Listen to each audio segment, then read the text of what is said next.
odi eniji eni kwansha abarabo mu afutu nyamsum wani da so edi eniji abiro ni panyina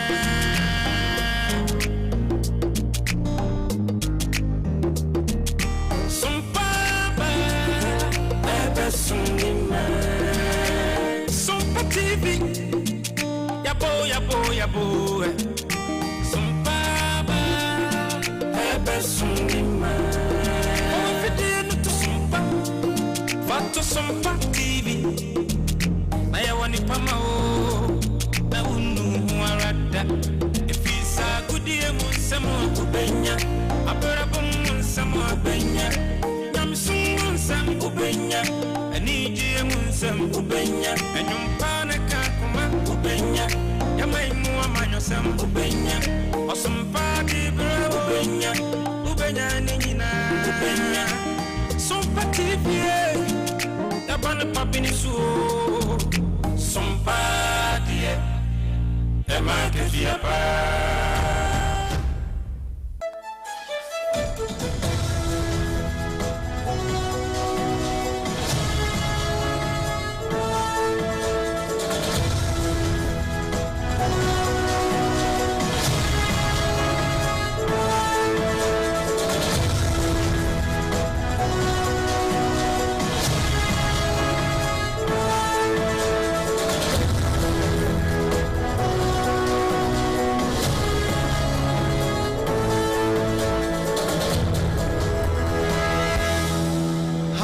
Easter and yedi Emma etiefo Ghana de Shmaima yamamunyina ajo ebranson say yede SOMPA kasebo esomo ene Good Friday a Yesu Kristo na yabo na senu mu no ne ye kai no ena yede ne kasebo ebremo ye fa ne Good Friday eye Good Friday evise yaje nkwa ne wu ema ye efa ye bone esoaye ena ode ne nkwaje echeye eti yede Happy Easter ena ema obaabia wo bia aha ye SOMPA 106.5 FM Accra Ghana de Shimaima yamamunyina jo ebraso say yede hot bite special ebremo ene special day ewo e Christopher eda sonko emu na kasebo efre SOMPA 106.5 FM Accra no enam ye headquarters ewo Kumase eye SOMPA 93.1 FM ayiko 100.9 FM Kumase SOMPA TV so enam so Adam Fopa Radio ewo Paris France takwa SOMPA ye 101.1 and what chitachiman SOMPA eye 106.1 FM so nyana SOMPA ye 98.9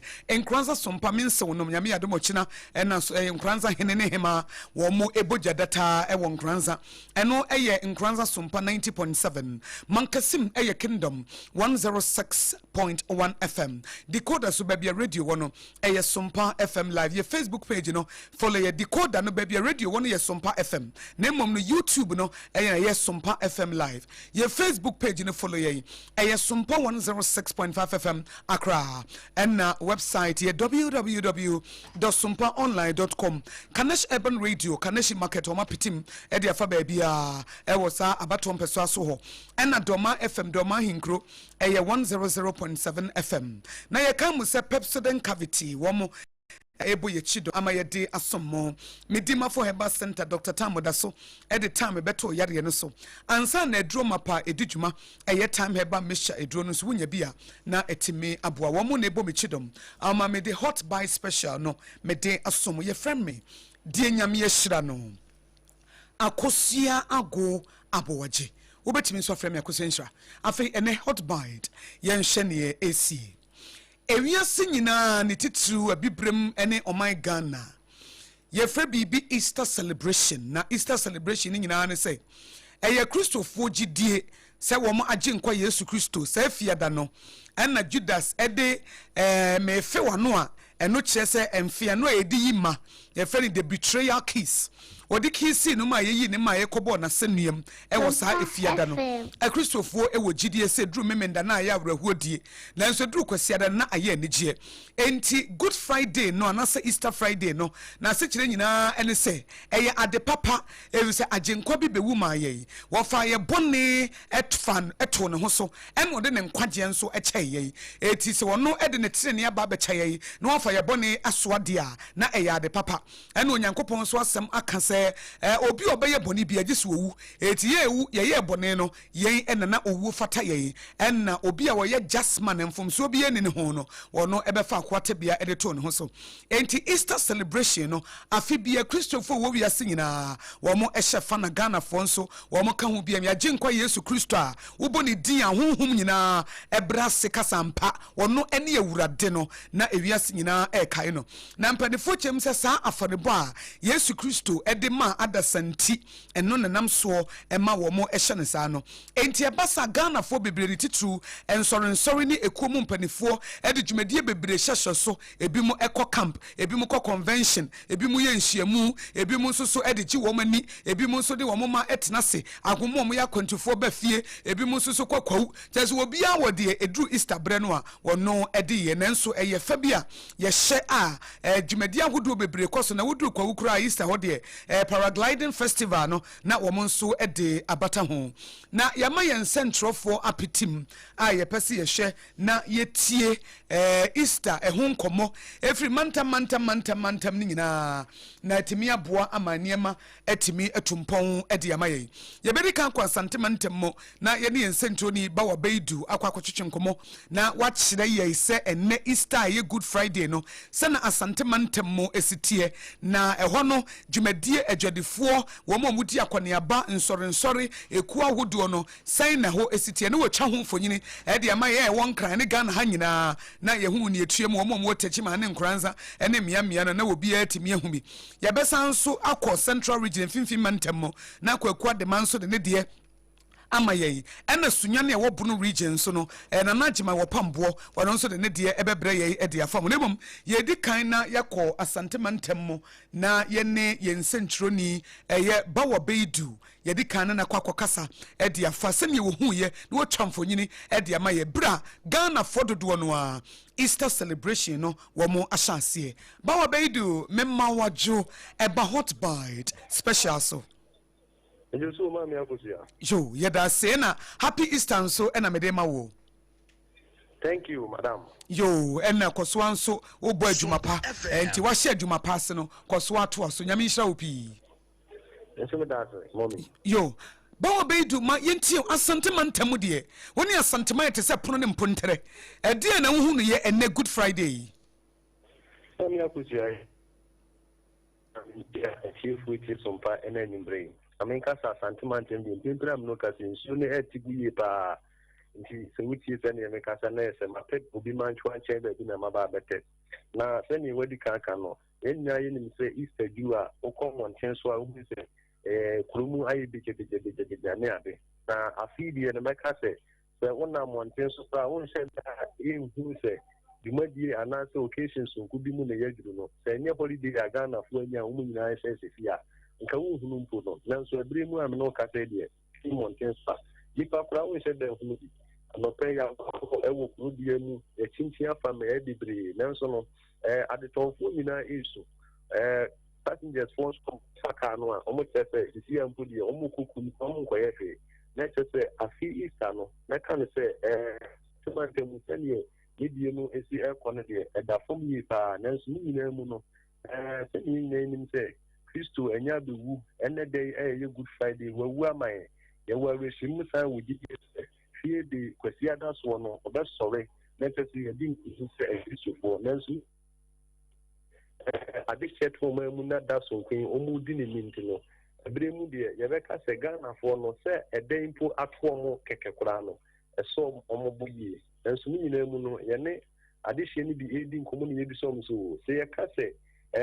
akura no omonti ase wo ho enesen na afin so no afidie so de to enfia etwemu no a say na omusi hu no a edimu eto wo bo enya adade chechire mu kire so mpaka se epesi etie bi wi a na yato ankomo no so afin stay idea meet me akase eyeboko just the expectations na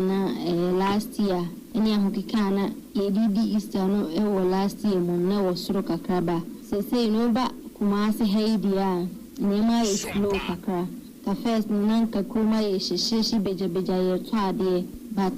say na entisa hu se cast na kra ko shew sade afi etwe mu no ye no efutu kakra metimi aka ne se de Yesu Kristo ebewuje yenkra no de ni moja epepa yemboni yema Yesu Kristo musoriye no emma empasode emma yenyina medase obando abu aham insurance statute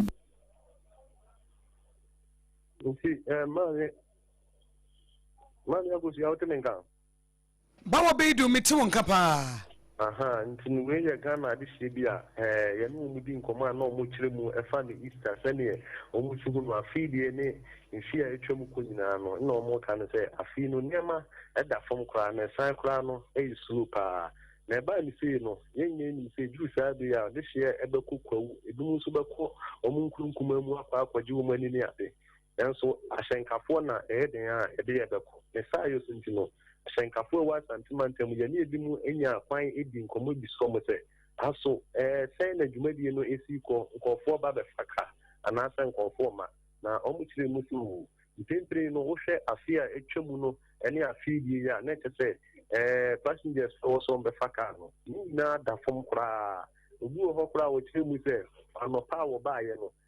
sisi kra wa ye kra no da fom ene kra ne ka master ka wo na kra no betumi ahwe no enso ni nyina mu no mu kire mu se ene de ya kwaye da so nkono de sa to mo nko ade o mu wani bi mu nanso o mu ka se ade hye no enya de se sani afi etwa mu o mu sifa ka ko o mu kuru na afi zo mu kuru awo do ase no afi de no eno so e wo fam yin chi sani ahyenkafo e wa santimantem o mu ni yedi nkomo FI free proof wapa bedum instead like unlike Christmas no we need ni pan share so sa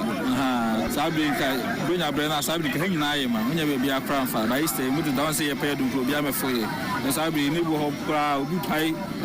dum 5 series dum 5 series pa pai 10 series but ye pai so nya be fa instead ka instead ya feed enkoy kra yes e first na ke be na buakwa asai so fla just aye dum bai yaban so far straight obi friends obi sika oya bimfa ama me no idea mai me chi free dum de konkare ja Easter idea eno na eblu nya ba eno na de ni pa okurumpa ba na de kasa amele kura nka obedu ani ni pa egu ha kura ka no ba France na obi se ba bi aka ne ko eso na de wa oni twa se bi gina hai on se afeli e pa ya ye pe nipa de na de Yesu yeku no tena ni yeku no Name se be na ayi kunu wadi adwuma ne ko Jesus akwasi ara anza na wadi adwuma na sa abre Hello bawa Mami akuzia anti a driver for no enso de omo kan ye no pepe energy ntino me kan say just ni ye ni Good Friday tonight Holy Saturday na the Resurrection Sunday e kwasiada na Easter Monday no so atumi akoso ntino ye ni bi akire ye hwe just ni ye free asia ntini ya hwese ne asantimantem Easter ni die desi akọ ya to fon bia no ye ma etifu a wutie sompa na nyumbre aso ensi won wadalma menso medasipi bawo beidu se wodi wama ne bo amaye yen sentro ni bawo beidu ena yeti ne nka na ye ne no akasa asantimantem se de Easter celebration no esi kono wono nso etwa ho fonyini ede amaye akyekyere mu ama yate asie sadi be ya ehun nsem ebeba ye Facebook page ne ye SOMPA 106.5 FM Accra ehun so ena wo benya ye edi afri mu na nanagima opambo ono nso so ye kwa homa no so na ye ne no akasa nanagima memo akwa ba o yemo lave ye da se na sunyane wo kwa probo na wo hwe mu no Easter na ye Good Friday no twamfo nyiri kire ye ehot sei Mama me da so de ye nyina ye ni no Easter ye adia akisto for ye friend ya grokra intene so paka fe ye tie hu si abonten so na ye hwe kwan ya kromu sitie in fact over asunya have Friday dia how you busy especially traffic no but then so akoya na ye fe nka busy ne be ye do dokra achen said the ordinary days net but e ko kromu no ha it is the normal days net ankasa and then never me manfo ahye paaye ade tuntum na ohwe kromu na busy eni ho sa but ye zanka ye ko station afi ye ne adaba for ye say na ye afofidai memu potu kwan na omo nso ba adwa no omo ba station no tada control esitie enti maba bepie mu wo chira station na ha no ye chira station emu casa omwa ebulo dukọ nwanchi obilo dukọ tachima enkwansa ene de ka ho etumanya mi nia driver ni ba ko a menene wo ha ibisa se ne oba atumanya no oba ye no said the name Esia Cominia, Mimawaka, the Basson Fire. Hello, Mimawaka, the Basson Fire first. Mimawaka, the Basson Fire first. Major Cominia. But you're in a Uchi Sanko. That's all nutrition for Kitampo. Now, and they Friday will buy a friendly city. Oh, and they had my name yet. I tell your mamma puts quite that my mother. Now, and now I could do it. Or then go back. I want to like. Okay. My yaba so have a menene Casana Bisana said, and Jumedi, many of us a frozen now, which is a for him. But a feminine idea, no co and she takes my but Nadia when she not minimum here. Now, Uba and Neosha, I won't put you point. Oh, and no, say sanity. And no, my air and only this, you know. Okay. Oh, never my pot wine, by my body cow. Okay. Other days no far, I didn't miss. Oh, I didn't miss a boy, so like Bravo. Okay. About how did you all the thoughts never heard me, but Neddy and Patocha needy. Because I'm now a new Gunam. So I say, but Neddy did Jana, a decent number. A continuer. Mamma, Mintia, I can afford you my Omuchi say cottage my new one, and I know Mudim come away. Almost Omoko by or Mansokan, and actually say, ordinary days now, Obako Baba. I just also like that son of what with not just idea best sound. Then I'm sure I want to say this because now, or man saw light. Then we may do had ever qua, a hard day cacay, or more cotton crown samo, or more cotton crown, or Mujina, or Munyaka. I just said, or more fruit could sit at my. And as also a Amaka, why I didn't. So be for our visit to my anchor. Oh, Francis, 40 cities. But there's a car why they can, you know. Dava for no be edited cities out of Toswa. Also, Sabi, only Sanubia, over Fragonti. I just also from the Sana who could see Chachima and Sana, what was also up on Fransa. And Puza, I Sunya, the Diabo, Conemo, or more Mutu Quano, a Bimo, or Munya Chalbert Station, or my standard Kaka. Okay, and na sorry ni so terebia e biti se enkran ha santimantem ne ade sorry ni bebre wo mokọ camp meeting ni ade bibisa e wo sunyane ho e bi mo kra timi free nkran na o ma ba sunyane. Yes, me back from no hwe ba bi to say pastoral center e ho ye carrick for ba bia omusia enipa wo ho e na o hwe carrick sorry e wo kwan ho utimu se mo abodom pema ordinary days no mo ya sorry kra na entisa utimu se ho aba be from a ekromu aye busy kakra enti camp meetings no e bi ko so osunya ha na emom abonten no na ehu se nipa se ba pie kesesa se wo na street no mo se nka amanfo abodom pem street no mo ha e busy ni ade no so de etie no saa na etie nipa se dem pie kesesa enti nipa ntimi hu se e bia enyume no mbe pia na se saa na ebeye. Now, I'm say about how you say one nsu ato nti e bia no so ka ho bi obi mpese opie na nso oto a ebekwa question. Yo meda sepa efi se santimantem de omusi nsu oto pa eti amanebo a nanajima opambo wudi fistu nyane bunu regional babedan nyame nhira ho ne adwuma panso a wo ye yeda ase. Yo yensentro ni nanajima opambo sunyane bunu region wono na yete na manebo ne egusu ekomantam ne mu na yakwa akotie yakwa santememmo yakọ nanajima opambo sunyane nchen eti yakọ yensentro ni kwaku adema ewo central region na samfimfim mantam na oho nso otwamfo nyina kire sene ene good friday no eho asem eno ne asem edapaso ewo hot bite ene a yehye kwaku adema memoaje o mejoso yo monsu ni adwuma pa wo ye yo ma me dase yo wadawruma central region fa wa ma ne boma ye ba bia won nam de okohu ye ne ye good friday na se easter friday yo ma me dase ene u pie mu won fi mante mu a ya de se easter ne de amanfo e de ni nie pa Nganka Christopher na adia ba ko a medi meni ato form e free anafa ebepem samre yi ehu nyina no en say kamia say asoli bia ene atade a ene yi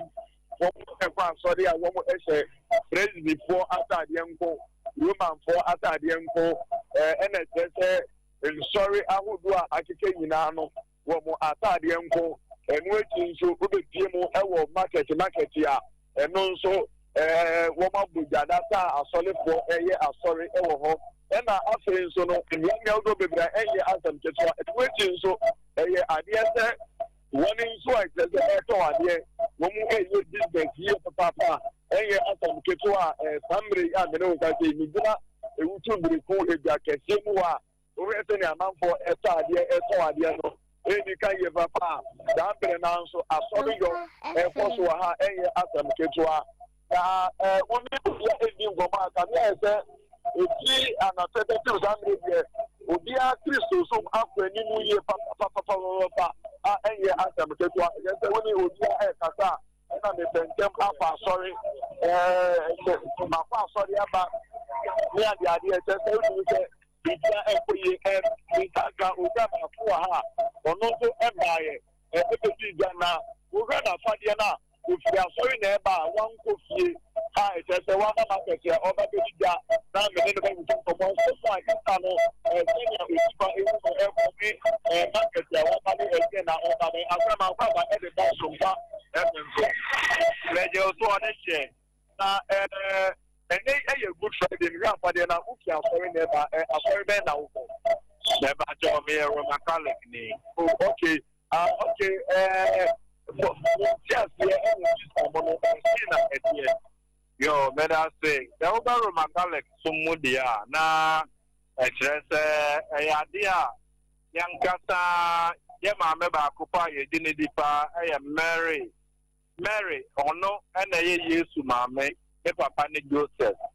nti na ene Good Friday no nda ye di kum Yesu Kristo 3 PM pepepe anasa 4 PM na ye kum Yesu nti me na okasa mprempren nyina akobo no Yesu onka ye hu bi mu a wato ananam onsie do ye kwa kosie no nti no enkosi kwasie da no pa no na kwena obe sorry one onyamu ni ahode mu da watumi asebu adasa nti nano Good Friday aye call sorry Roman Catholic ye kokoshe ye kwanya ifazo ye Yesu ayaka de ansana ye ku no a ye betumi de no asua de ne asenso de a betumi amaye nso ya fanta free ye ne bone ye ho na ya tumi abe ne ye tene a ye benya nyankopon oni madom nti so bi sa de a na chese nano Yesu bene okata yonti afu na ma be share so e market adenti na enyumbe so mo be fa so na dia na wo ye no market ya so yo me da so ba utu break market dia na is Roman Catholic Church e won bottom one so no ade aya mount platform a ye ba be ye osom ahodo e dia kire amantan nyina se ye aje nkwa Yesu Kristo be wuje ye nkwa no yanya akunu ane sa ode ne kra ebe ba afode ema adata manyina nti mprempren yi de ye wo som ka kra bi free no ntia ne fa akopem no wotwe ne fa ye 2 hours no ye ba be ye osom e de atre na ya yi Jesus movie so kwan a ofa so ye wo no na 12 years obenyine ya kopem pempen so a Judas is ka eyi ne ma ye ji ka e de bo na ta so ma Simon so ye ba ba che no otwa na so ma ne nyina chi no Yesu Kristo ampopo ne ti so obewu de jada sankwa na emom no ode ne kra eto ho ma ye jada nyina edi Yesu ndi na wo mo nya nkwa tinti ne no na ya ye ba be tira mansan e wa wuti breku ne ne mpacha mu Central Region ha mo na bade muji media na be pie mo breku market ya so e ba to eno bi ene ya mount platform there when it ya se ye ba be tuma e teta na ye nya mo Yesu Kristo ni wu ne sorry an wada wuro ne na wode ba afode ne ma data nyina no data enyini ni da wo mu ni na chi na tumi ama mo da nkwa da okay mi sa wo sha wudi weni tu form na wo share afi instant Kristo for edi no wudi tutu afra say ye hu a wudi say Ghana ye ni mo ya wo safo say ye Kristo so man no amafo afiase wo he so ni amafo e ko ba no wudi weni tu form say na hu no no kwasem ne say the baro ma kala family dia na ka ne say any afibia yi no so no bia enim lemom say you feel sorry from na say ye ko emiamia hodo ne nipa hodo mu a wo mo say eniema mu aye to ka ho ya do do asa enye isampo ne yedi no ska ni o mo boto me no de minya politics sentiment min kan ko lemom ye ro ma kala ko so mu de ye hu de say afibia so aye no ya ye na sa pepe nti Yankopon asan kana yebuju aye kana ma kwa kwanya ma obia de no abodam kristosom e ma ma tia nyankwa je da ate okay ye be na so be na me na je say infim man ke mu ka so wutu biri ku gomwa eni ni mpote mu de senia kristofoni ti memfo edi isa no hu enkomodie na me di abisa senfufuro bia na say question bia eni ho bia yo em say why adwuma de womu no a na wode aba no nyame yadom nso a edu kwasi ada no resurrection no Yesu Kristo sorry ni nyina no celebrate no yebesa ba na de wo ho bia nso wode amaye nti yeda ase moni adwuma yo ma me da yo yensentro ni kwaku adema ena yene no atwetwe nkomo de afa Central Region anase mfimfi mantemo sane wo nso edi Good Friday anase Easter Friday na esanso ye afofie da no meka wo say utie hot bite special kasiebo e wo SOMPA 106.5 FM Accra Pepsodent cavity na adi chichi usia na aye wo siye na aboa wo you finna do the two before you go to bed as a chain yana se chichi usia no pa na chichi usia numre ansana wada menya wo se ho saa ba wo se ho ban na Pepsodent cavity ene be ye wo saa na aboa wo ba no fashion ase ka chi akoda ne se de ye dware no pa dware numre no saa na chichi ye se se wo dware wo se ujare osia no pana ujare osia numera na chese wakoye nti afa ni do the two before you go to bed afi eno ne ade a Pepsodent for ejidam na no wo mane SOMPA 106.5 FM Accra kabomu e ma ye be ye free dental screening e wo SOMPA FM ha na agroni puso enipa ebochi ene trada be pie ha ma ye be hwe wo mse na enu achi bi kura ne ye kasa ise anti akoso na mnim se mese ne kura yare ewom enti fa Pepsodent chichi osia wodi chichi osia na eboa time heba mixture duro na etu malaria se eti di yare bi agi unipadua boso no etu ase preko nenya nkwa eti wunya time heba mixture duro no a wonu mo ato aduane nya wode Easter Friday enkrofo se Yesu ewu omoro aho na nsukwase de enkrofo be di fufuo pa na ye be di fufuo na so wonu mo ato de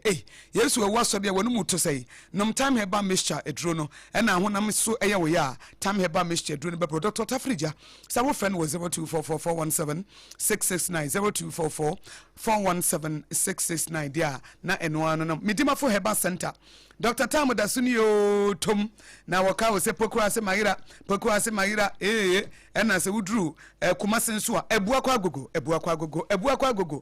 agogo na se midima for heba center eno no na de midima for heba center se me fanto anim na te ase ne hu ne yie na edi adanse ene se wobia wadoma chede Nyankopon de ma no wono de nyame de ama ne se wo mese ye yare ye maye eti so wan ware na sa wo ma bra na yemfa wonto aduro so wo be wo wi ansa na watua ye ka yenye okapre yenye odama na dan bia wo kukuru e wo poku ase mayira no woni bo sokura wo yemba shi se na edan na ye kama sei na se ye midima for heba center no enti Dr. Tamada so se wo fa ba bi na adwodwo anase sisi yare wo kotodwe diabetes anase prostate hypertension kidney failure yare aye krankro na se no wo ba na waje akonya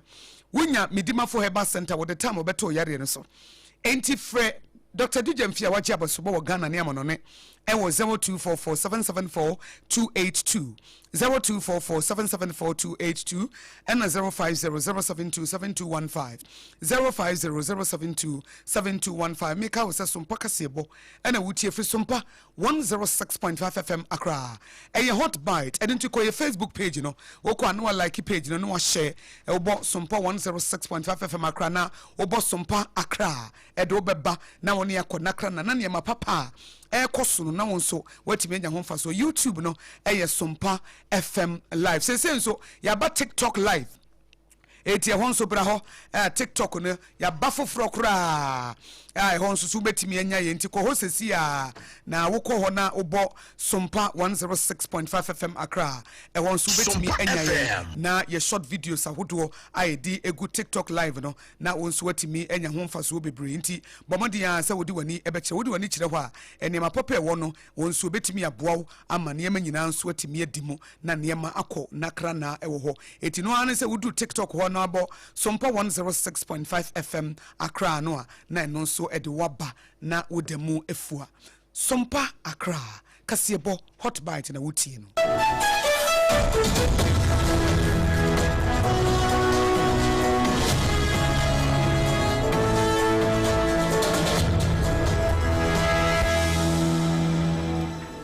nipa nso bi etinana no wonse do wonkwanhia kase bi esi wo kentampo babato kuma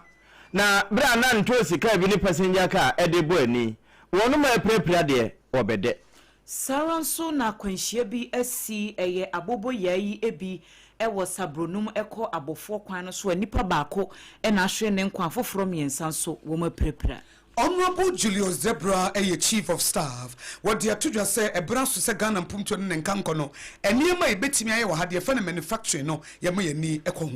Sada ana swafo on a hair fisem so. Na batwan pressure she as wase, na wakwa kwaya dia, ebema mabunu no, wamonso ho asanfro on titru e wo ngomasuem. Omei swafo ya o shamano ni dwumedie ensem so dia to dwa say sa free visa policy ya aban no edeba no eno nkyere se obi ya kekesori a obetimi ababewura Ghana ha. Na Reverend Francis Destiny Amendovoso asama wodia to dwane say wobesre say Easter ya ye chance ya ye die ye dwada ene de bekwa wiye obi anhye no so say Yesu Kristo ni woni ne sori ye no ene ne bre no ye benya hoodi bi e de afrim. Eno na Reverend Komna Afaji wono nso aka bi no nde say sa tumuntu ne fasese fawo no eye adwuma eni ho ene de mabunu dodo na ewrem. Kronobo bi ekoso ewo jewelry shop bi ewo Westland na sa ensam no mu ekopie mu court wa yekasa nipa mienu a na ye kire se wo ho bon wo sansam no mu no yare mande wo mu. Honorable Abuna Wasai Asare, a chairperson, the Public Accounts Committee of Parliament. What there are two ministries, are good department agencies, no him say, one more dia said, the friend Ghana Integrated Financial System, Information System near the year Jumano. One would be a Juma ye papa, na among Kuntabu, a jananaso. You say, here, boy, quota, where we are. Say, Sasha, what I know, boy, consular. A friend of Papa who have been here Ghana phobia. Na ebane sen ye de bre wo kase mu omanfo bi a ete mpatu masuoja ewo amanse Westminster no emu no wo kire se galamsefo agikro no aboso abaabi a wo mbeda kora no sesi akwakoye den sanse wo munyuma no esai niema pi Yebeko Savannah region na 24-hour economy no ababe pm se kropon be yenson mecha 7 municipal and district assemblies and ye bia bi e de ama wo mo enedei. Afe yabekwa America brochimamu retire general be say mampane Trump wo choice pa emeki na choice ben ho asem no woka eno na anwumre yade to aw say no nsembre mo kase e body friend no hot by session any bi kan ho a wo hwe TV ni so na o sanso ahwe yen Facebook YouTube TikTok ababeka ho anwumre triple man e japia pam dada menega na women Ajua Asare yene yamame Die nyame ehira no akosia ago abowaje obetimi so afra me akosia nhira afi ensem no ne sere na basa yentutu emfamawo ye sha se de afiri awehosama esi wo kentampo wani kire tamale kwan so na babato kuma na sa awehosam si kaya na afa passenger ede wo monam na afi de no nso abontosi ma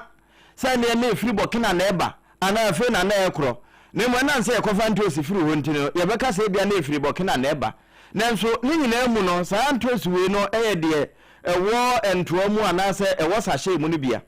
na enkwanhia ne siye no enkra ne chese Good Friday na anya good sa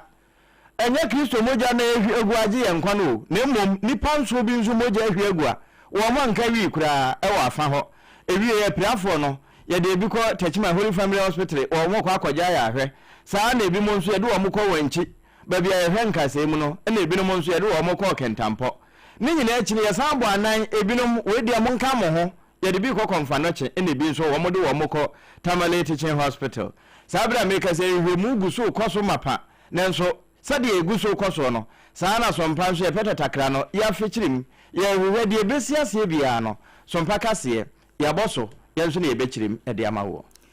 na ebusuanya honom nko na arehosam ne asie yɛkasa nipa baako na abeto dwase wahwere ne nkwa afoforo miensa nso yɛkyerɛ sɛ baabi a wɔmoda no ɛnyɛ koraa ɛyɛ aboboya ibi mienu en wɔmode yakobom ɛwɔ sabrono mu kɔ abofo kwan no ɛso asantemantam ho asɛm ɛne yɛkan na kwanhyia no awie ya ɛnesiye na adansefo bia na egyina hɔ ɛkyerɛ mu ɛsɛ aboboya no na baako alodi plywood ebie enya asɛm kuma ya na efiriche bi ɛba bɛsia kɔ abofo na mrikantenten a na aboboya no esifa edie no enya asɛm ketwa ɛna baako nso ɛyɛ de afa ɛma adwadifo bɛyɛ makomako nan a na wɔn so efiri abofo ɛba bɛsia kɔ sabronum na wɔn kyerɛm sɛ ɛnam sɛ na baako di mrikantenten no we ni eyi ni ti saa no kyerɛ sɛ wɔkye break ne kura enye yie ɛne sɛ ahyɛn ne mienu ɛde kɔbɔ mu akwanhyia no esiye na maame baako de yɛkyerɛ sɛ ɛhɔ no mo a agye kura wanka bi afoforo miensa nso a wɔn apreprepre mu ɔden no yɛde wɔn nyinaa kɔpie mu ɛwɔ House of Hope ayasabia ya eno no ewo abofo na nipa baako a na nani tua arehosem ya asie mu ene ya mane boni ba wa beidu edi nkomo yemi yefiri abofo na kosabro no na ayi ba ni ade ni fufu efiri chediba nti di ya se yemi obuka funa injiji ba na se yemi he ni ya se obuka ba ya fa ni de wade nti yemi ya bo ya wa oye bia ni ya se pai de bo ya di ni abana ni oya bia na oya sa no se me si bo se nkani ho yo muradia ka otimi ko wentimi ebo fi no yini na wo na sa tuma ni se ni share wo pepe na ya die awon de wan kan wish wei eye dansini baako ya nani etuare hosem yesiye ewo sabronu eko abofo kwan no so wasantemantam na wote se no woni yama ne boni ba wa beidu edi sankomo yi Meka was a Pepsodent hot bite and I would hear SOMPA 106.5 FM Akrana. Yet was one Honorable Dr. Julius Deborah, a chief of staff, Nese, eba executive and as a mampena what ye jaswa. Na juma ye phone na wano ena esha womso. Na what ye told us a Ghana ye pesi a ma de here manufacture ne sa de no ye kotu ade na ne ye no wa ya banche no a ne adane dane no wa ya dua no a ne ye tunu wa ya timba no a ne ye no ya se ye ne sa ebetimi abo ma Ghana kasam no etimi agina na sada bia no yesesa ne de kwa eno de yamwa wo kasa ewo kawu business forum no and the sansem no tudwa ene de ya eye April 3 ya eno si manufacturing na ye ka no oman bia fa no ntoma pefra oman bia watimi agina na so no na sa oman no ogina brane yankasa na Dr. Julius Deborah e kan sa asem no ochama ne koyie na asem wo kan ye ene se ade ba ko se so manfo ehye no nso ne se manufacturing industry no eno na wodi ye adwuma mo oman bia fa no ntoma pefra eti se oman Ghana ye pese manufacturing no egina yi a esese ye tie ni hye ne de ye ni ekuhu na okasa wo kwawu business forum afise obi anim se Drew Easter Ghana for do na de wo mani ekire kwawu na se kwawu o kwawu na ho ene wo panyi kase a ba executive no a adwuma ye for nyina wo da wo ma no chief of staff no Honorable Dr. Julius Deborah esrese ade ba ko ede ni hye betimi aboa ama Ghana ye growth agenda na ye pe no ebetimi adi mu no eye sa manufacturing ye toto na se a enye yie na wasabo amane se business bia na se adwuma bia empumtuo no se wo mututu ne yie wo mu se ne mamutimi dane de te se abosoma kotere nanso se fapim no egina eno ena ebetimi aboa Honorable Dr. Julius Deborah ye chief of staff eba bewie no ena osande tu so bia mu se ebra ye nyina ye yafamu die se o man ne befa no ntoma pefra ewo sikasem mu no area ba ko ye nyina ye de ni ko ebeboa eye manufacturing na se production ni mu no ye basa obi a wansade obi a betimi de ne ho hyem na etimi agina SOMPA kase bonso yamaso ne ye de asomo no nsia bre mu de no wo he o TV no so Sompa TV saa na FM no so utie di free Facebook ya ho YouTube ubenya yen na TikTok nso ho nso ye tokonya asamwa abusua ye kwa santima mu na aswase ma hye badwani wono ana oman mu wo so afo hwe ye fisem ho nsam so Honorable Muntaka Mubarak Mohammed triple M9 wakwa ne mpesua so na enkonya asuafo tena so sua de makum pumudu de ebo ho nta no wo de akwa asuafo se de be na de suapa betimi atodwa na bra wokoe no ba bedu asantima mu de giba bia mpuntu aba ape na won hwehwe woko bi wo fa bi etomane ye. We are targeting to make sure that no child in this country should go to school and not have a place to sit. And with all of that, there's a massive effort to ensure that every child that goes to school will have a place, will have a classroom to sit, and will have a furniture to sit on. So as part of what we've been doing as Swazi, we try to target our secondary schools and then our business schools. And this time around, we just didn't provide them what we have. We ask them what is their requirement. So for example, the secondary school, our 6 secondary school, we ended up giving almost 5,600 beds to make sure that every student in our secondary school has a seat to sit. Not that we are just managing. And then we came to the basic schools. And as you know, we have about 78 basic schools in our classes. And then Honorable Muntaka Mohammed Mubarak ewie no enye asuafo no nko wo mo nso a esua adwuma de fro apprentice no wo mo nso oye wo madom ememu wo ha ne nnum de wo mo de hye adwuma ase a efe ne se startup equipment no wo de bi ma won ewie no waka kire ba bedu se Sompa de mo peni pampun 20 fa kokko no bra na menkasa ngum eno nso de wo kan yi ni. What we presented today is 105 industrial machines and then 32 hairdressing machines just to support them. And we also have a small ICC, that's Islamic Cooperative Union, that we've been supporting to support them. So now when we want to have some kind of startup with our sister and we have an arrangement with you, interest free, so you pay. So we are doing all this to just ensure that we have so much to engage the youth so that they don't just get our kids unable to go to school and not have anything to do. So for on he o my Ghana efisem so Honorable Mohammed Muntaka Mubarak aswase mra hye badwani de okoye wo ne mpesua so eno ene yaba ne boni ba bedu waboso amane e de ama ya biesu akire we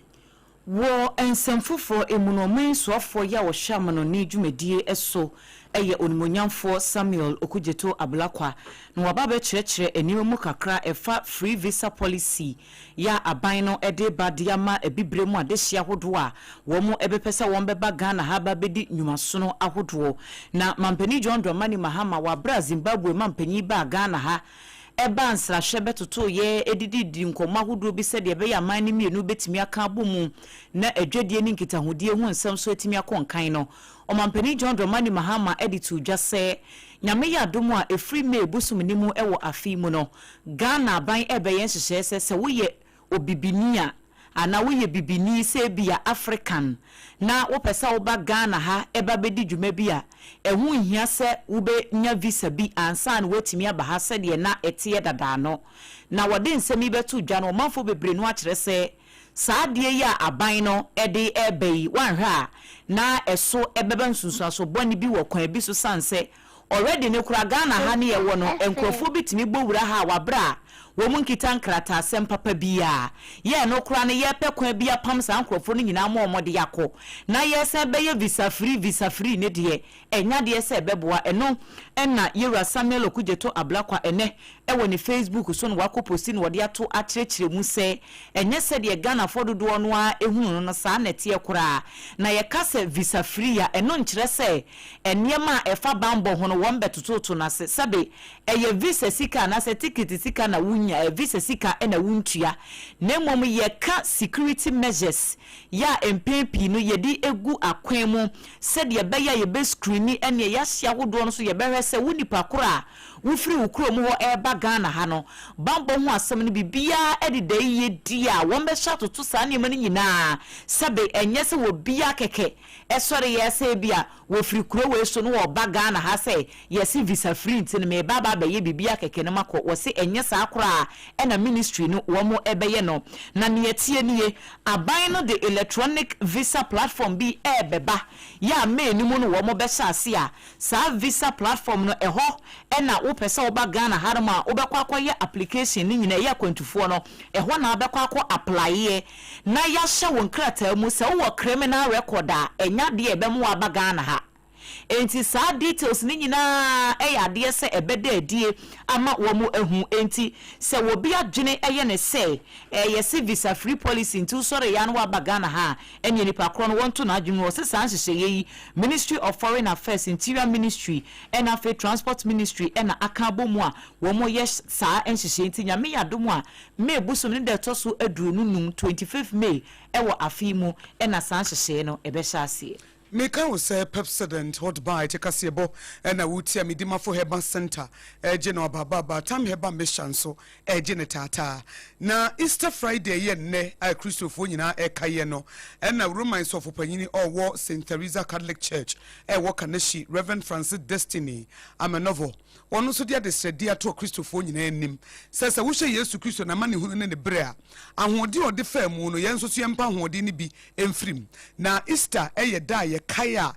Christian calendar mu no ye nyina ye gyitum se Yesu Kristo wogina ho ma nidaso wogina ho ma agensesa wogina ho ma nkonimdi a wonyaye na wodi bone so na wodi owu so eti ekase wodi owu so nkonim enso ono nko a ani obi a wowu ya wotimi esoreye eti esi efane the first born of the death a wono efri mu baaye wono central for kasa Good Friday na Reverend Amanovo ede enkranhye ema Christopher se trebi akusosu mu no eya na wo hawo ne abinidie wom honhum mu na honam mafam na edru honhum ne honam mafam ni kwase ye toba ha yenye hoden ewo Yesu Kristo amane hunu no na yemfa moye bra na timi aboa manema akoyie ede aman no woko ene gidi akwantuo no yetimi de akọ awieye.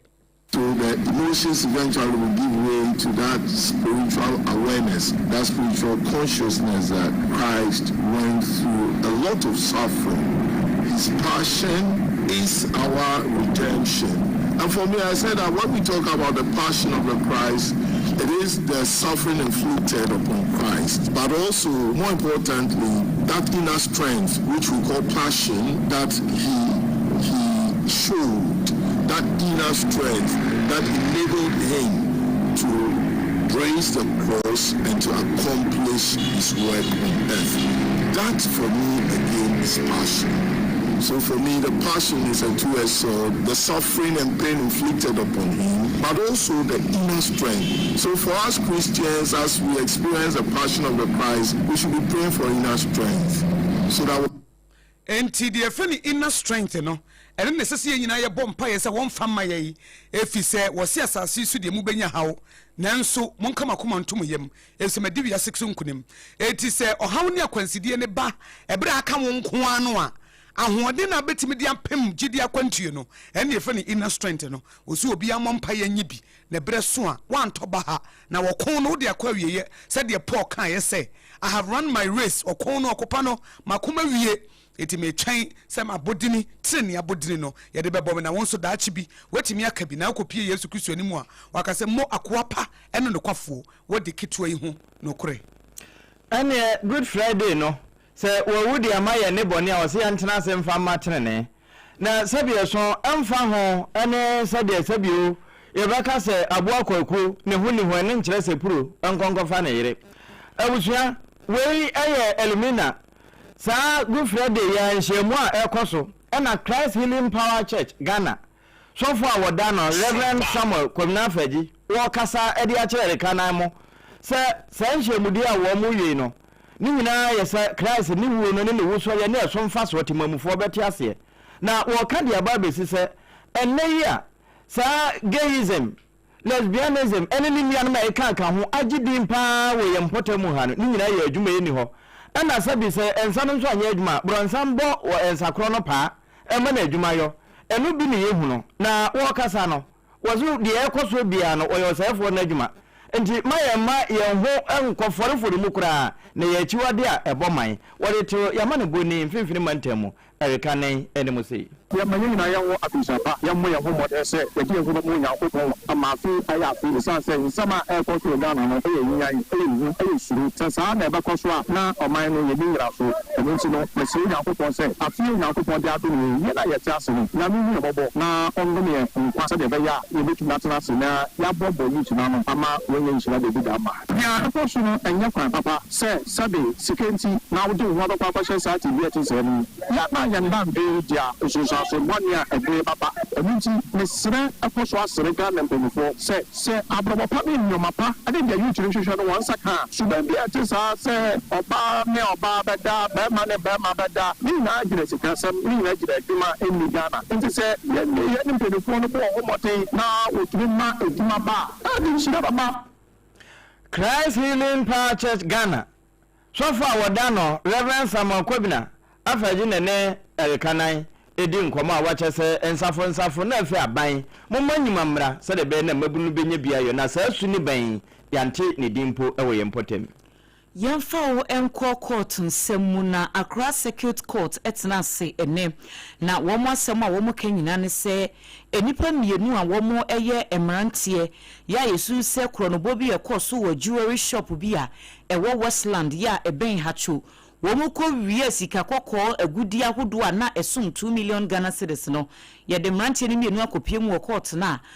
no aremande womo na Musa Abdul Aziz Mahmoud ya dodo no a efreno Justin Martin wono edimfihia no aduasa enan 34 years wo stock trader ena Donatus Kwame Donko enso edimfihia no aduasa enson 37 years wono wo carpentani na yede wo mkopie mu wo court no wo mo kire se entansa yede abo mo no enyade se wo mudi hofo e wo kwan bia eso na kwadubofo e kire wo mu ensemu no mo wo mo se eye April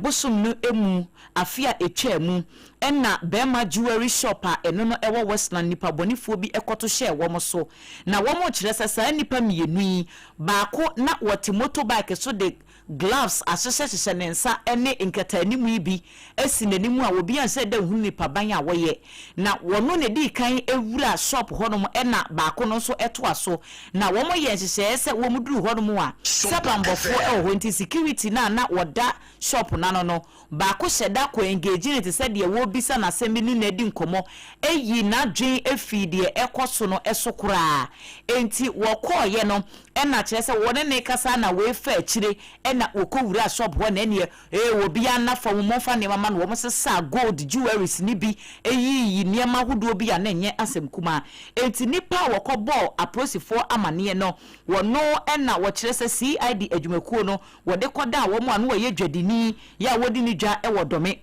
na wo kyerɛ sɛ wokɔbɔ bambofo amane no wo so asem num sɛ wo mo ntena ho enye hwehan wo mo nya ne ntie ehunu ba bia emrantie no wo mo te ampa wo mo kɔ fie hɔ nhwehwɛmu no ye kyerɛ sɛ wo mo hu nkata ni mu mask bi wo hɔ wo mo hu hammer enya pepper spray yi bi ena fe toy gun yi bi nso wo mo nya e wo hɔ helmet ya edise yeti wo mo nya bi ene niema hudu bebre na e kyerɛ sɛ e yampa sɛ nia ekoso e wo jewelry shop wo sa akro no bɔ no enkrofo yi e bia na wo mo nim hu binti match bosum ni mu ene ye kɔkye wo mo eye afiye mu e wo efie bi mu wo osu enkran ha ene ye gi motorbike na yesu sɛ wo mo de kɔbɔ sa akro no enti ye kasa de ade wo mo kopie mu e wo court no e ade sɛ mrantie ni mienu ya remande wo mo a Assistant Superintendent of Police Emmanuel Haliga wono ena na edi kwadubo no animu a wo mu kyerem sanyame yadom a bosumi ya ye wo mu ni de to so edumiensa ena wo mbesan afre asem no na wo mato so edi afiri ho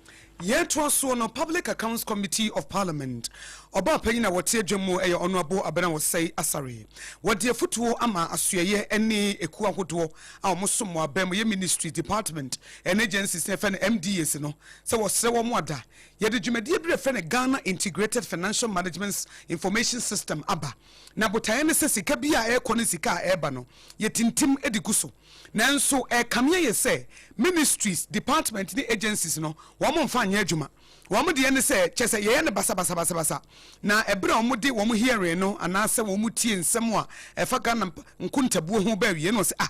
yɛhyɛ that day Ghana Integrated Financial Management Information System no aba ɛno ne yɛde ama department ministries ne agencies ni na adenti na momfa nya adwuma fi sɛ no de wode yɛ adwuma ɛnya de abetimi awie sika wobetimi ayɛ hwee sika bia wobeyi bia wobɛkyerɛ wode bɛhyem de aba bia nso wode bɛka ho eti she can't think far sɛ ɛnenam hɔ ne yɛ bibi ɛte saa eti wɔ manfa to sɛ tore bi kura wo hwɛ na yɛtiatia sika bi te sɛ Ministry of Roads na Minister of Energy ɛne Ministry of Energy no ɛnneɛma bi akɔkɔ so a ɛntwa yie eti obesre se 2024 special audit report no ayeye no a sansem no apiepie no wo mo ehya abanyansi edidwuma no wo mo nhya no nso na wo mo enye ne yi. The major issue we have here has to do with documentation and proper records keeping. Here is a situation where we have a system, that's the GIFME system, that can help us to a large extent to keep some of these documentation and records. But clearly, we have seen that the technical people, the people who are responsible to feed the system with this information, are not doing what is expected of them. So that is one of the major issues, that if we are able to keep proper documents and records keeping, if we are able to carry these things out properly, we will go a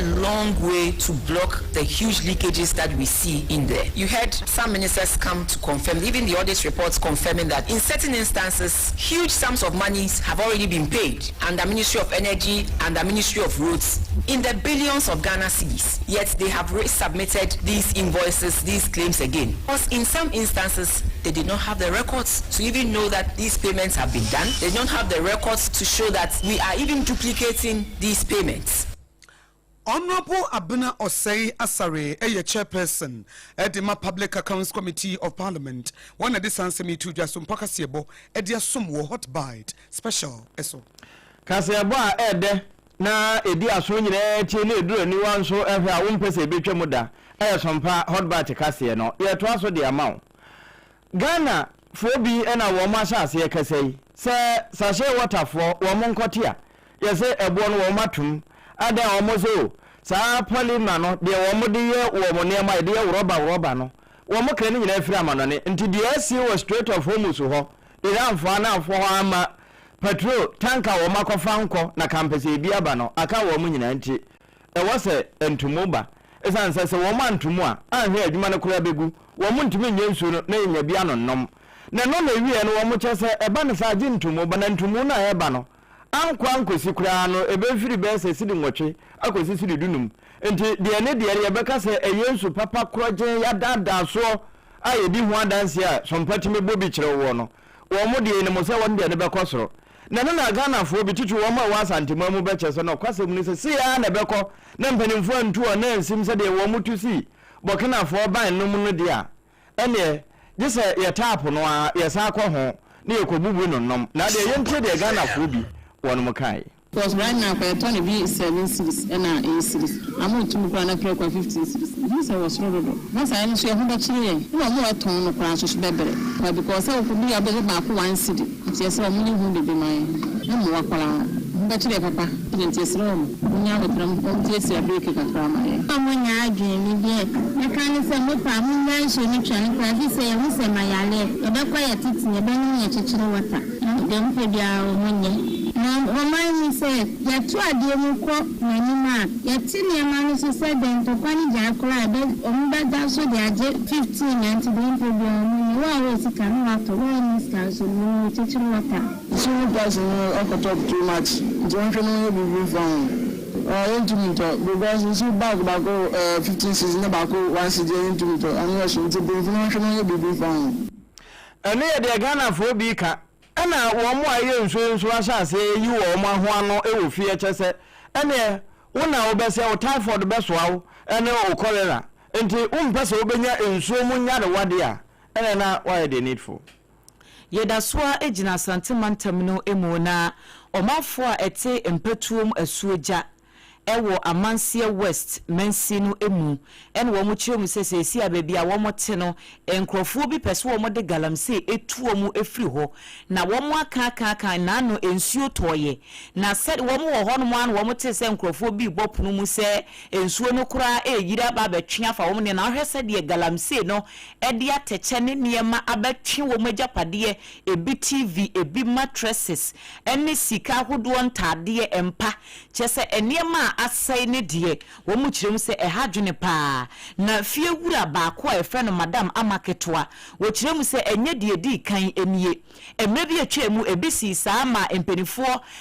ba ne nchen se wo mo behwe ahwemua bi kura a wo betimi ayede aboa no saa asem no wo hunu ba bi ekokosi ye ene se wo no mo afi asan esibiom ti galamsey fo ne de wo mo stress wo mo area ho no mo pa wo ma ka so still empenifo mpese wo baby bia afa ho wo mo de wo makosem eto ba wa beidu anim aso me say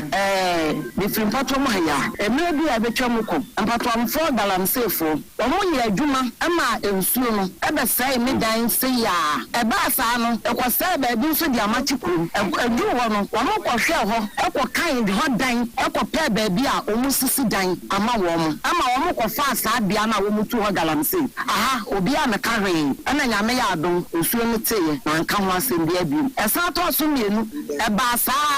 me die first one me koko catch assemblyman my ba ko free me sisi awade fa ne currency ejawo me ko bo na mane o catch me say assemblyman wo ho ye fa no kwa ma nu nto baba kwa ma nu amane na me se mate afa me wa na ma fra no wo se ye ne no kofie ho ya kwa akọhwe me ye obi anka ho asem bia madam ama ketwa eye efiewura na mo amoshe ewo Facebook ena fe TV no so no enye ni kasem kura ma me ni fie no ena ewo na chiwo na wogina fie nanim no na wo se de fom ho no mo aye no galamsey fu adwuma we se de area hwai enye wo ma ka still no wo mo da so yes ade na omanfo bi nso a etempotem ho wo mo de bi eto so asoma apel se ene kwa mso ye mudi because mena na sa akwa na nche no mena ne adwuma na kaka o ja kaka so de be edama oni ni no ma ada nenwa nso mpo anye hwe papa mo hwe yes itie de ye ko tuma nso yesremo na mo ye mpanin fo ko bi fo mo ka bi ba ye ni ko ye adwuma amachi na efo man adwuma nso ko se adwuma o pe ni kase ba ko efra na afa ya fra ne o ne adwuma ja o kaka Kasa na me uka ujeni miskanti na me fi so bi bo fi mo shele ye fi ba na so na ba ba kasi na na juma fi se de na ne e ti abontre se jan ko nya adwini mo nya me nyina ri asai ba ko ra we eye omanfo bi a eti mpatom asuoja ewa mansie west mensinu emu asantemantemu ena ote se wo mode wo nsem atudwa no abusua ne yemfiri patron na yenko sremantifi Savannah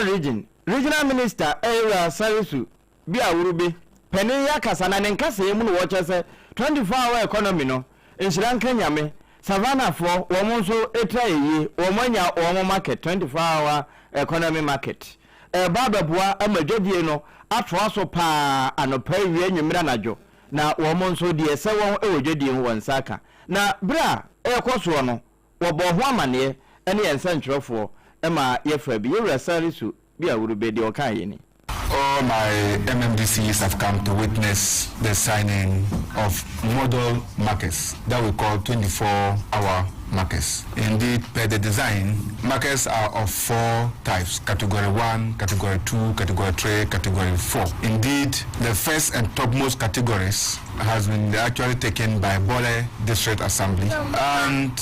Bupe, that's Central Gonja District Assembly, and West Gonja District Assembly. These 3 district assemblies are taking the highest of the designs for various reasons. One, being a regional capital for Damongo and knowing the strategic nature of Damongo, they need the best of the markets. Again, Bole also being a major commercial hub. In fact, an international market as far as Bole is concerned. On market days for Bole, people are coming all the way from Bona in Republic of Cote d'Ivoire to Bole.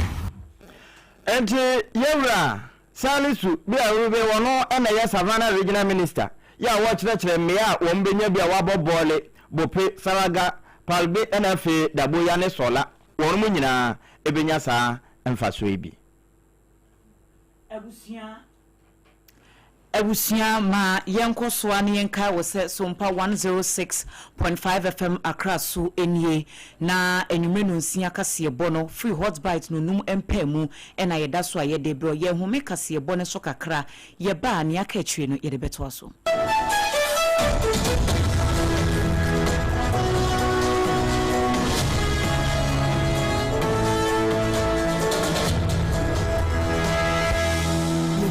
Midimafo pokwase Maira Accra. Midimafo pokwase Maira Accra. Midimafo heba clinic aba Accra. Ani o wontie passengers egumi kai mu. Ehwa na dodo na ekro. Eni sa Accra ne potem yedemo. Ani yedemo ampa. The say de edutwam Atlantic International University America memu abo Dr. Adujamfi abaso honorary degree as a professor in biology in herbal medicine. It is said here ayaresano ayam more. Oh, me se minim wife yekopa wo. Wani ye 1 cedi. Ni se ne betom wanza na yeties ka no. Me se college na encheda nkoye na esakakra. Se wa pege mu ama hodiam bam. College ne wo ye we. Obo wo di ba de kro. Stroke nso de wo fa no small. Chese agidi wo wu ani de asie no. Yare bia etatia e wo Dr. Tamda so eni so. Diabetes, hepatitis B, prostate, hypertension, malaria. Yare bia kuma say wo agogo opposite government school no. And nkra hanso obepem e wo pokuase Maira kwan no so. For doctor 0244 774 282 and 0500-727215. Midimba for Herbal Clinic. Midimba for Newa. In the stillness of the morning, before the noise of the day begins, there is a sound rising, a sound of prayer, a sound of power, and a sound of victory. Yamawakwaba was SOMPA First Service. I was SOMPA TV and SOMPA Radio. Your early morning altar of encounter. Join Bishop Albert Kwambo. Onyankopon di fa wastrano ewiye brim enam nensaso ama onyankopon ya honwade pi.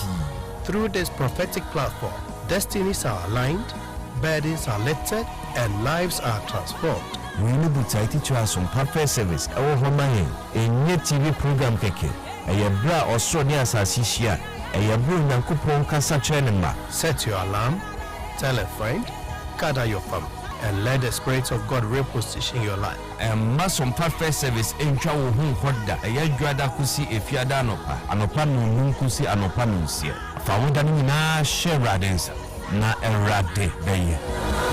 Muji International Awards ahodoɔ muji local awards ahodoɔ na anu nso na wo mu bie the only sciatica research and treatment center in Africa bibrim ha no ebi ni baabi a gise 21st clinic nkoa wo mu de bibiduro ene besa oyare no mas no eye sciatica ena stroke nso de kwa diabetes ne hypertension ne ade Ghana ha baabi a wo mu ho enkran ha sese ye wo Tantra Hill runabout se wo free enkran eba ye wo wonsa nifa so wo fra masaman so na eba nso a wonsa bonkum so ɛho na wo behu ye 0540 311 0540 311 311. There's a 21st clinic. Still, woman is sciatica expert.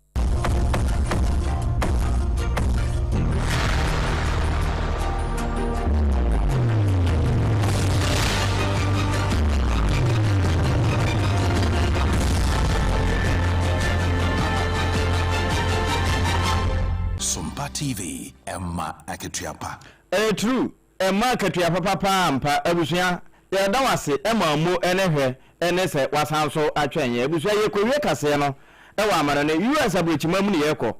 na eho wo mo ya asrafo a wabo wo hommodem pa ewo America manum sabre pani me kasa kwa wa ahomegiem General John Jack Ken ene ne den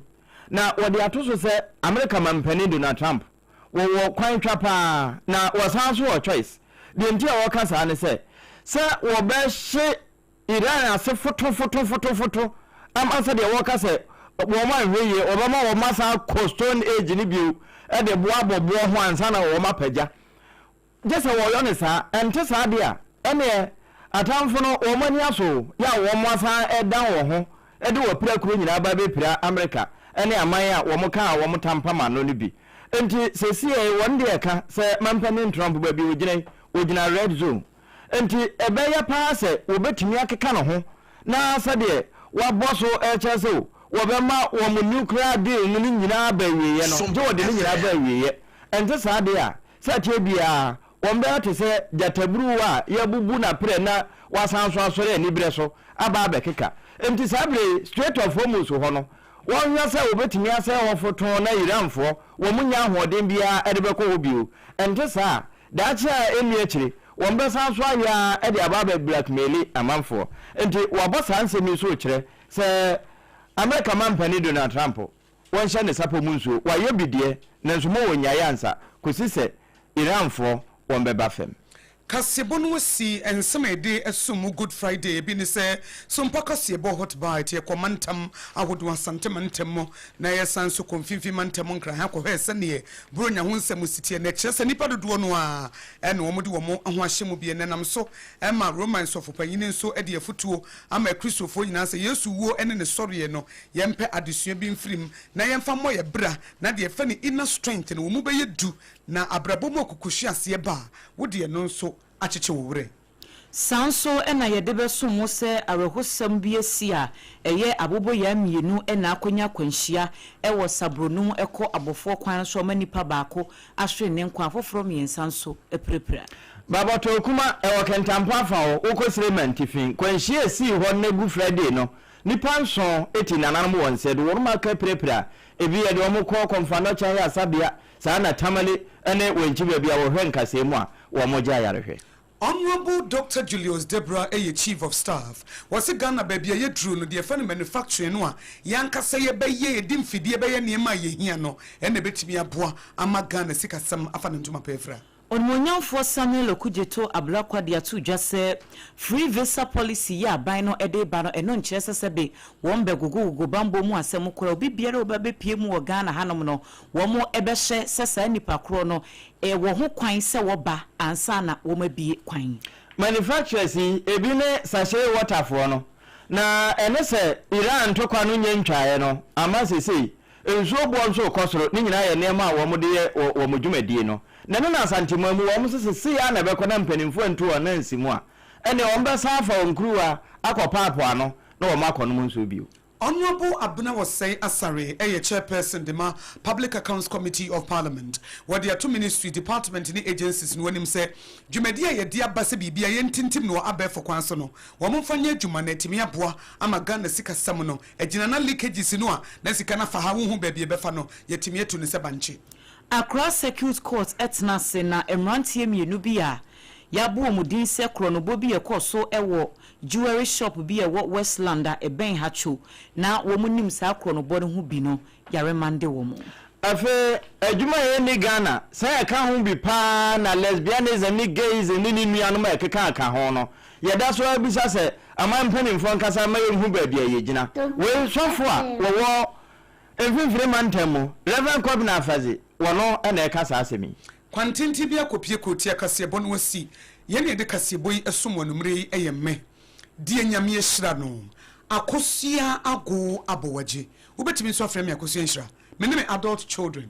triple A mine ejapia apamdada ene square ajua Asari na kasebo efri SOMPA 106.5 FM Accra no efa ye headquarters e wokumase eye SOMPA 93.1 FM ayiko 100.9 so wokumase SOMPA TV Adam Fopa Radio nso Paris France takwa SOMPA ye 101.1 Tachiman SOMPA ye 106.1 Sunyana SOMPA ye 98.9 Enkranza SOMPA mensonom eye 90.7 wochina eye 4th April ya ena SOMPA hene ne SOMPA hima ye boja data ewo mesem nkranza hene ena nkranza hima ye boja data na ewo nkranza na sunyane fo no bese nkomudi omu hwem na nka nkranza enya asem ketewa kora anti bomodi anse wachina wo ye nkranza nia na wo hu se enya dwumadie ketewa kora esese wodi wo hu ehyemu bie na boa wo Kingdom Mankasim 106.1 FM decoder so babia radio wo no eye SOMPA FM ye Facebook page eye SOMPA 106.5 FM Accra and na YouTube eye SOMPA FM live your website here www.sompaonline.com Kanesh Urban Radio asom wo ho and na Doma FM Doma Hinkro eye 100.7 FM wo monso esumu ye mamu nyina happy Easter ema motiri nkwa ye sorry su na Prophet Mango Day na wono nso e the third service no eto so koso tie SOMPA 106.5 FM Accra